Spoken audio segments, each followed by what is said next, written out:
Enola Holmes proved to be as much of a super sleuth as her older brother, and even managed to insert a number of hidden clues and Easter eggs throughout the film. Enola Holmes, the younger sister of Mycroft and the famous Sherlock Holmes, has been a smash hit on Netflix, becoming one of the most popular movies of the year.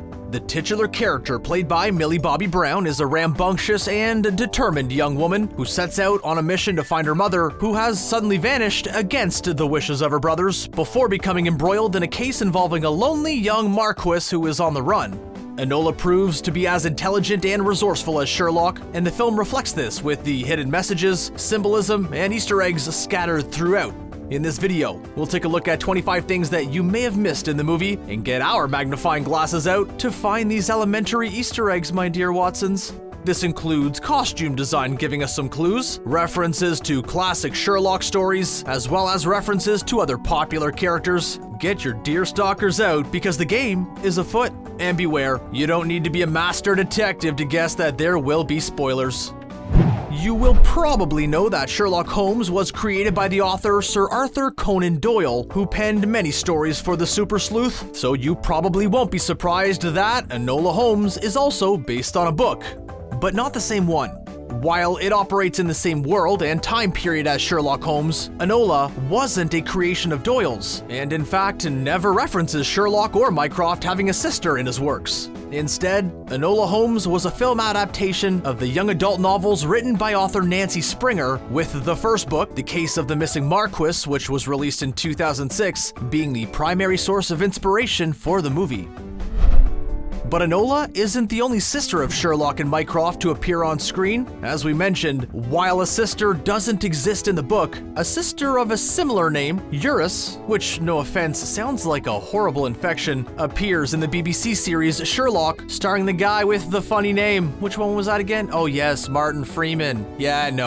It's Benedict Cumbersquash. The BBC series has been a huge hit and certainly revitalized the character, as well as providing a refreshing take, just like Enola Holmes. Eurus may be a maniacal evil genius in the show who tries to kill John Watson, unlike Enola, who is not those things, and to our knowledge doesn't try to kill John Watson, but there are similarities between the two. Both have similar names, which can also relate to the Holmes matriarch Eudora, and both are left isolated. Eurus is institutionalized and is therefore left in relative solitary confinement, while Enola spent most of her childhood either with her mother or alone, since her father died and her brothers moved out when she was very young. Also, her name backwards is literally alone, so, Coming back to Watson, fans may have noticed that he was a notable absence in the movie, and Lestrade reinforced the idea that Watson had no affiliation with Sherlock or the rest of the Holmes family when he mentions that Sherlock works alone. That's because, although Sherlock is an established detective at this point, he hasn't quite hit the heights that the character goes on to, as this is still early in his career, and he still has a bunch of major cases to solve. The date the movie is set in isn't entirely clear, but with the mentioned reform, and with this being early in Sherlock's career, we can probably guess the year is roughly 1884. This means that he is yet to meet his trusted right-hand man, and the closest thing to a friend Sherlock could ever have. Sherlock may not have had a companion or a lovable second, but that doesn't mean that there isn't one in the story, with Enola's Watson coming in the form of Viscount Tewkesbury. We see this early on with a subtle hint to the Sidney Paget illustrations of Sherlock and Watson. When the two first meet on the train carriage, both take the forms of Sherlock and Watson, with it being a homage to the illustrations for the Boscombe Valley Mystery and Silver Blaze. Enola also wears a flat newsboy cap, which is her very own version of Sherlock's famous deerstalker cap that we often see in the illustrations. We know pretty early on that Enola is a pretty caring soul and is drawn to those in need. She tells us in story about the time that she injured herself while rescuing a sheep from falling off a cliff and nearly dying doing so. This is mirrored in her close encounter fighting the man in the bowler hat in Limehouse Lane, leaving her injured and nearly dying. She then states, breaking the fourth wall, that she doesn't know why she's drawn to these souls, and doesn't understand why she feels responsible for the likes of Tewkesbury, and it's pretty obvious that the sheep stands for her relationship with the Viscount. But this is also shown to us visually in the scene where they first part ways, and Tewkesbury is in the back of a cart with a number of sheep, with his suit even blending in with their wool, showing that he is just a lost sheep. We now move on to some of the more direct references to the Sherlock novels, the most obvious one being "the game is afoot," which Enola says fairly early on in the movie, a direct nod to her older brother. The expression appears in the story The Adventures of the Abbey Grange, with Sherlock excitedly saying, "Come, Watson, come, the game is afoot," and has quickly become associated with the character.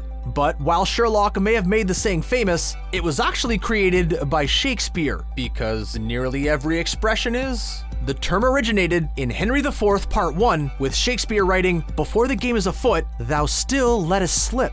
Also, while we are on the subject of expressions, while the term elementary is associated with Sherlock, I even said it earlier, he never actually said it in the original works, and it was only coined post-Doyle. Just thought that I'd put that one out there. As we mentioned, Sherlock is early in his career, but already has a number of investigations under his belt. This is shown through homage with a number of newspaper clippings that Enola kept, although he is seen as a mysterious young detective. But one of the clippings relates to the real-life serial killer Jack the Ripper. One of the headlines references that Sherlock caught a murderer in the East End of London, a reference to Jack, and one of the images in the shot is connected to Jack. This may have been because Sir Arthur Conan Doyle himself investigated Jack the Ripper, applying the deductive skills that he uses in Sherlock to try and crack the case. Both Doyle and the man who inspired Sherlock, Dr. Bell, identified the same culprit, and although the killing stopped shortly after, it was never proven if their investigation was correct. We've mentioned the illustrations by Sidney Paget already, and another one also appears in the movie, but this one is slightly doctored. In the illustration of Sherlock smoking his pipe, it's the same illustration that appears in The Man with the Twisted Lip, and it is probably the drawing that you would most associate with the character. But there is one notable change, and that is the fact that Henry Cavill's face is superimposed over the illustration. Still looks better than that whole Henry Cavill mustache Justice League embargo. Another Sidney Paget illustration that Cavill is superimposed on is the pugilist image where we see Sherlock throwing a punch. The drawing appeared in the short story The Adventures of the Solitary Cyclist, whose relevance will shortly have more meaning. While Sherlock isn't quite the action hero we see in the Guy Ritchie movies, he can certainly handle himself in a fight and knows how to work his way out of a scrap. In fact, he, like Enola, are trained in martial arts, making the pair of them a formidable duo. I wonder if he can do the corkscrew. We have already mentioned Sherlock's major props, his pipe and deerstalker, but another one that is often associated with the character is his magnifying glass. We see this referenced in the movie, as Sherlock plays with a magnifying glass he picks up at the boarding school Enola is sent to, and uses it to emphasize his point and punctuate a sentence, giving us a visual clue to the importance the magnifying glass has to the character. Big fans of Sherlock may have reveled in delight with one of the early Easter eggs in the movie when Enola is excitedly cycling to meet her brothers at the train station. That's because it seems like a nod to the 1903 short story The Adventures of the Solitary Cyclist, where Sherlock is left impressed by the natural intelligence and resourcefulness of the titular solitary cyclist, Miss Violet Smith. This feels fitting as, by the end of the movie, Sherlock seems impressed by his sister, and the fact that she cracked the case before he did, and seemed content letting her be what she wants to be, unlike her brother Mycroft.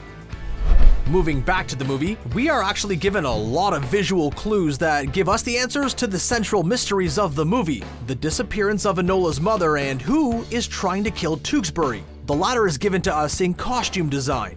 When Enola first arrives at the Viscount's ancestral home, she disguises herself as a widow wearing all black, but there is another character also wearing black in the scene, and that is the Dowager, Tewkesbury's grandmother, who we learn is actually the one who wants him dead. We are even given a further hint when Enola tells us that acting as a widow is the best way to go incognito as people get uncomfortable to discuss death. The Dowager is hiding in plain sight, with no one seemingly believing it's her due to her appearance as a kind, caring widow and grandmother. The Dowager also gives us a clue in dialogue that she is the real culprit when she tells Enola to be careful when she's in the treehouse due to the branches, which was the way she originally intended to kill Tewkesbury. The location of her mother is also right in front of both ours and Enola's face the whole time as well, but neither of us seem to notice it. When Enola visits Edith to gain answers as to her mother's whereabouts, Edith refuses to tell her, but the answer is emblazoned in words right beside Enola with women's suffrage written across the cover of a newspaper. Enola soon uses her word skills to learn that Limehouse Lane is important to her mother's whereabouts and discovers her undercover headquarters there. There are a number of Chinese symbols scattered throughout, which could be a reference to London's first Chinese immigrant community, which originated in Limehouse. But Limehouse has even further importance, with the story Sherlock Holmes and the Limehouse Horror being written by author Philip Pullman. Also, we see a homeless man sitting in the distance as Enola leaves the area after her fight with the man in the bowler hat. Could he be a reference to the man with the twisted lip? Potentially. Flowers, and in particular chrysanthemums, have a major impact on the plot, with them being used as a clue for Enola to find the hidden message and stash of cash, and also acts as a clue for Sherlock to keep up with the plot. But the flowers are mainly a symbol of the relationship between Enola and her mother, and we see a vase filled with chrysanthemums in Enola's apartment when she finally reunites with her mother at the end of the movie.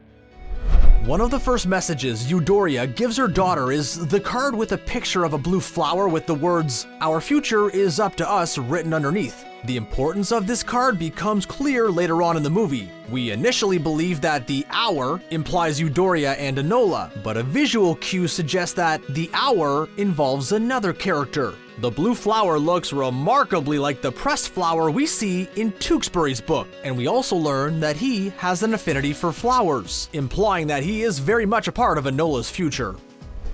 While the overarching villain is Tewksbury's grandmother, the Dowager, one of the most ominous forces in the movie is her hitman, the man in the bowler hat, who pursues the young duo before their final battle at Basilweather. But their first encounter is on the train when Enola and Tewksbury jump from the moving vehicle to escape him. Sherlock reads about the incident in the Pall Mall Gazette, and we get the hint that he has gathered that his sister took part in the story. Eagle-eyed viewers would have noticed that the article also makes a reference to the hitman, saying a man in a bowler hat also didn't make the entire journey to London, and that he got off the train early to pursue the youngsters.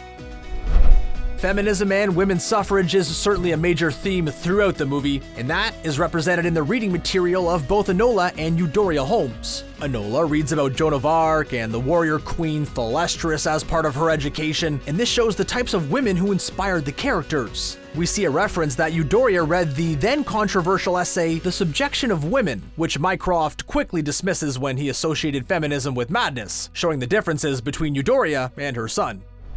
One of the most impressive aspects of the movie was its stylishness, with its use of montage, use of visual cues, and gorgeous establishing shots. But the most notable style choices were the continual fourth wall breaks, with Enola talking to the audience directly, usually with a witty remark and a knowing smirk. This was in no doubt a reference to Phoebe Waller-Bridge's hilarious hit comedy Fleabag, who often deployed the same device, constantly breaking the fourth wall and talking to the audience, and even makes a joke about it when the priest also breaks the fourth wall. You can certainly see Brown's performance as Enola as a tribute or reference to Waller-Bridge in Fleabag, although it is a somewhat more family-friendly interpretation of the character. Henry Cavill's version of Sherlock is certainly different to a number of actors who have played the role, and he's seen as a less douchey version of the character. But one thing that Cavill's version has with other interpretations of the character is his distinct lack of interest in politics. This is shown in the movie with Cavill's Sherlock not interested in taking up the Marquess case, and part of the reason he takes so long to actually solve the case. Sherlock may not care for politics, but one thing he does care for is chess. In a banter between Enola and Lestrade, the two try to determine out of the two of them who knows Sherlock the best, with Enola answering her question that Sherlock's favorite game is chess, but only with the right opponent. This turns out to be some good old-fashioned foreshadowing, seeing as Enola learned chess from a very young age and turns out to be the ultimate opponent for Sherlock. We also see at one point Enola and Eudora beekeeping, which is another one of Sherlock's favorite pastimes, and what he does after he retires. The main brother we focused on in this video has certainly been Sherlock, but Enola's other brother, Mycroft, also plays a big part in the story. Mycroft is perceived as much more pompous and annoying in the movie, and while he is not the antagonist, he often comes up against Enola throughout the narrative. While we don't know Mycroft's official role in the British government, we do know he's a high-ranking official who is nicely paid. In fact, Mycroft is very happy about his salary and likes to lead a luxurious life, and his material wealth is stated in the Sherlock Holmes story, The Bruce Partington Plans. His salary is also referenced in the movie, with Sherlock asking Mycroft jokingly if his irritable mood is because the government cut his salary. As we mentioned earlier, one of the key themes of Enola Holmes is feminism, and one of the ways they do this is by subverting gender norms. An example of this is Enola's gender-bending costume, who often dresses up as a boy to avoid detection, which is hinted at earlier with Enola and Eudoria dressing up with fake mustaches. But one of the major moments was a close-up shot of Enola and Tewksbury sitting on the back of the sheep cart. Enola sits in a typical male pose with her legs uncrossed, while Tewksbury sits like a proper Victorian lady with his ankles crossed. Henry Cavill has played many major characters throughout his career, including Sherlock Holmes, Geralt of Rivia, and Superman. And he's even once again been linked with the role of James Bond. But the movie seems to make a subtle nod to his role as Clark Kent, with the opening montage of Sherlock and his description being reminiscent of the opening of the 1950 series Adventures of Superman. There are several links between Enola Holmes and Harry Potter. Firstly is the fact that Enola Holmes stars Helena Bonham Carter, Fiona Shaw, and Frances de la Tour. They all appeared in the Harry Potter franchise. It also shares strong female characters as well as the importance of anagrams, such as Enola being alone backwards, and Tom Marvolo Riddle being an anagram for I am Lord Voldemort. But they also share the same writer. No, not J.K. Rowling, but Jack Thorne. Thorne wrote the script for Enola Holmes and was also a co-author for the stage version of Harry Potter and the Cursed Child. What did you make of the movie? Did you catch all of these facts? Are there any that we missed? Let us know in the comments section below and make sure to subscribe to Screen Rant to keep up to date with our daily content. See ya!